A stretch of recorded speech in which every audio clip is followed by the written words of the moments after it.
दोस्तों, कई बार मैं सोचता हूँ कि मैं जो पढ़ाई कर रहा हूँ उसका असल जिंदगी में कैसे उपयोग करूँ। मैं कुछ सीख भी नहीं पा रहा हूँ, सिर्फ परीक्षा में जो अंक आते हैं बस लगता है कि उसी के लिए पढ़ाई कर रहा हूँ कि अच्छे अंक आ जाएं। इतना याद करूँगा तो परीक्षा में कुछ लिख पाऊंगा, पर यह सब मुझे बेकार लगता है। कैसे मैं असली ज्ञान प्राप्त करूँ, कैसे पढ़ाई को उपयोग करूँ कि जिंदगी में मैं पैसे कमा पाऊँ, सपने पूरे कर पाऊँ।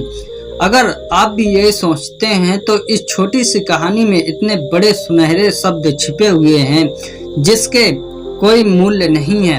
इसे समझने वाला व्यक्ति असली ज्ञान प्राप्त करने लगता है, उसे लाइफ में मजा आने लगता है और पढ़ाई में भी। असली ज्ञान है क्या?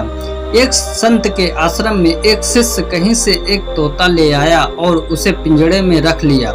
संत ने कई बार शिष्य से कहा कि इसे यूं कैद न करें, परतंत्रता संसार का सबसे बड़ा अभिशाप है, किंतु शिष्य अपने बाल सुलभ को रोक ना सका और उसे पिंजरे में बंद किए रहा। तब संत ने सोचा कि क्यों ना तोते को ही स्वतंत्र होने का पाठ पढ़ाना चाहिए। उन्होंने पिंजरे अपने कुटी में मंगवा लिया और तोते को नित्य ही सिखाने लगे, पिंजरा छोड़ दो, उड़ जाओ। कुछ दिनों में तोता ने यह वाक्य भली भांति रट लिया। कुछ दिनों के पश्चात एक दिन सफाई करते समय भूल से पिंजरा खुला रह गया। संत कुटी में आए तो देखा कि तोता बाहर निकल आया है और बड़े आराम से घूम रहा है, साथ ही ऊंचे स्वर में भी कह रहा है, पिंजरा छोड़ दो, उड़ जाओ। संत को आता देख पुनः पिंजरे के अंदर चला गया और अपना पाठ बड़े जोर जोर से दोहराने लगा। संत को यह देखकर बहुत ही आश्चर्य हुआ, साथ ही दुख भी हुआ।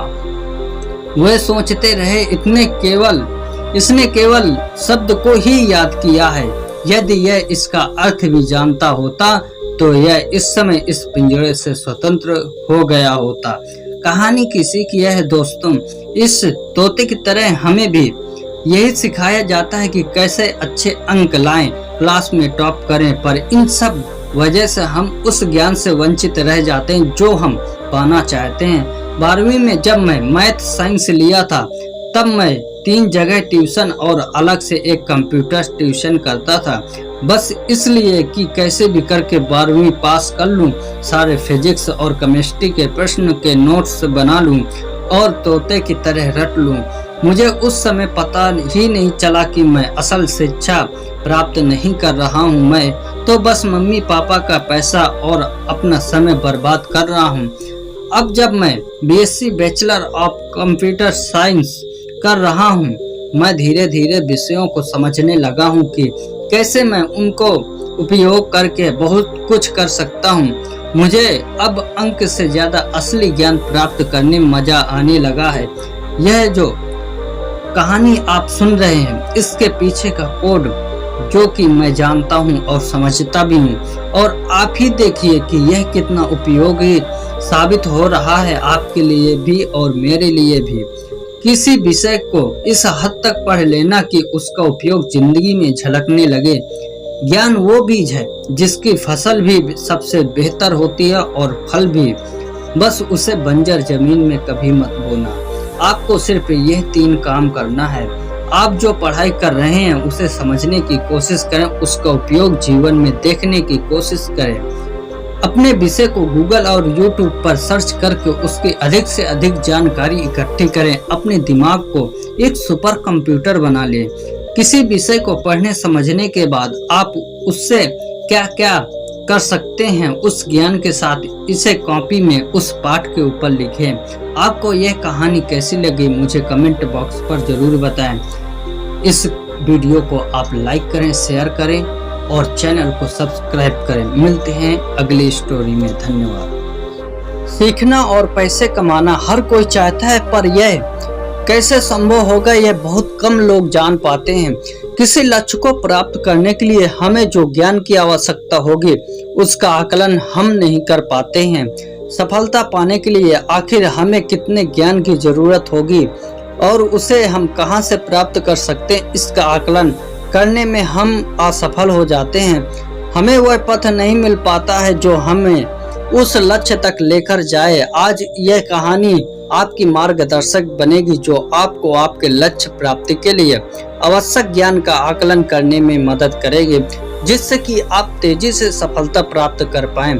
ज्ञान का आकलन कैसे करें, आइए इस छोटी सी कहानी से समझते हैं। एक शहर में बहुत ही ज्ञानी प्रतापी साधु महाराज आए हुए थे। बहुत से दीन दुखी परेशान लोग उनके पास उनकी कृपा दृष्टि पाने हेतु आने लगे थे। ऐसे ही एक दिन एक दीन दुखी गरीब आदमी उनके पास आया और साधु महाराज से बोला, महाराज मैं बहुत ही गरीब हूँ, मेरे ऊपर कर्जा भी है, मैं बहुत परेशान रहता हूँ, मुझ पर कुछ उपकार करें। साधु महाराज ने उसकी दशा को देखकर उसको एक चमकीला नीले रंग का पत्थर दिया और कहा, बालक यह कीमती पत्थर है, यह तुम्हारी पीड़ा को दूर कर देगा, जाओ इसकी जितनी कीमत लगवा सको लगवा लो और अपनी पीड़ा को दूर कर लो। वो आदमी वहां से खुशी खुशी चला गया और उसे बेचने के इरादे से अपने एक जान पहचान वाले फल विक्रेता के पास गया और उसे उस पत्थर को दिखाकर उसकी कीमत जाननी चाहिए।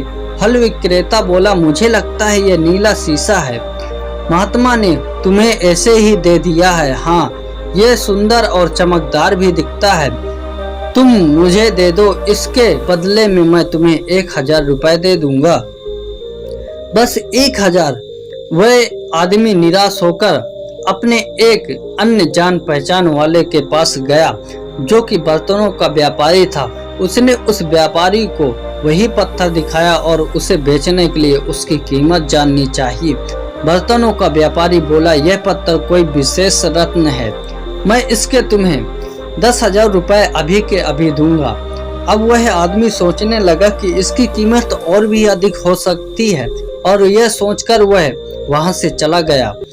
उस आदमी ने अब इस पत्थर को अब एक सुनार को दिखाया। सुनार ने उस पत्थर को ध्यान से देखा और बोला, यह पत्थर तो काफी कीमती है, इसके मैं तुम्हें 1 लाख रुपए दे सकता हूँ। वह आदमी अब समझ गया कि यह पत्थर अमूल्य है। उसने सोचा कि क्यों ना मैं इसे हीरे के व्यापारी को दिखाऊं। यह सोचकर वह शहर के सबसे बड़े हीरे के व्यापारी के पास गया और उसे वही पत्थर दिखाया। उस हीरे के व्यापारी ने जब वो पत्थर देखा तो देखता रह गया। चौंकने वाला भाव उसके चेहरे पर स्पष्ट नजर आ रहा था। उसने उस पत्थर को अपने माथे से लगाया और पूछा, तुम यह कहाँ से लाए हो?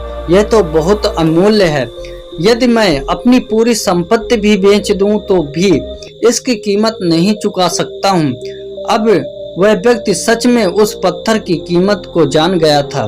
कहानी की सीख यह है, जैसे उस हीरे की कीमत का सही आकलन एक हीरे का व्यापारी ही कर पाया, ठीक उसी तरह आपका लक्ष्य भी एक अनमोल रत्न है और उसकी कीमत यानी आपको प्राप्त करने का ज्ञान आपको उस रत्न का व्यापारी ही बता पाएगा। जैसे मेरा लक्ष्य एक ऐप डेवलपर बनने की है तो क्षेत्र के सबसे अच्छे शिक्षक की मुझे गाइड कर सकते हैं। उस लक्ष्य तक पहुंचने के लिए मैं YouTube, गूगल पर सर्च करूंगा कि कहाँ मुझे सही ज्ञान मिल सकता है और फिर एक रोड मैप तैयार करूंगा उस लक्ष्य के लिए। जैसे एक कॉपी में मैं YouTube के XYZ चैनल के नाम लिखूंगा जो उस क्षेत्र में अच्छे हैं।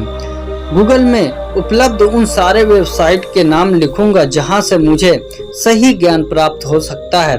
कुछ किताबों का भी नाम लिखूंगा जो सबसे अच्छे हैं और इस तरह उस ज्ञान का आकलन करूंगा जो सीधे मुझे सफल बना सकते हैं। एक कहावत है कि किसी काम को करने के लिए जितनी नीति अच्छी होगी उतनी ही उन्नति भी अच्छी होगी। आपको सिर्फ यही करना है, अपने लक्ष्य को एक कॉपी में लिखो, उस लक्ष्य को गूगल, YouTube पर सर्च करें कि कहां से उसे अच्छे से सिखाया जा रहा है। अब लिख लें उन सारे चैनल, वेबसाइट और किताबों के नाम जहां से आपको वह सारे जरूरी ज्ञान मिल जाएं जो उस लक्ष्य को पाने के लिए काफी हैं। आपको यह कहानी कैसी लगी मुझे कमेंट बॉक्स पर जरूर बताएं। आप वीडियो को शेयर, लाइक, कमेंट जरूर करें। अगर आप चैनल पर नए हैं तो चैनल को सब्सक्राइब भी करें। मिलते हैं अगले स्टोरी में। धन्यवाद।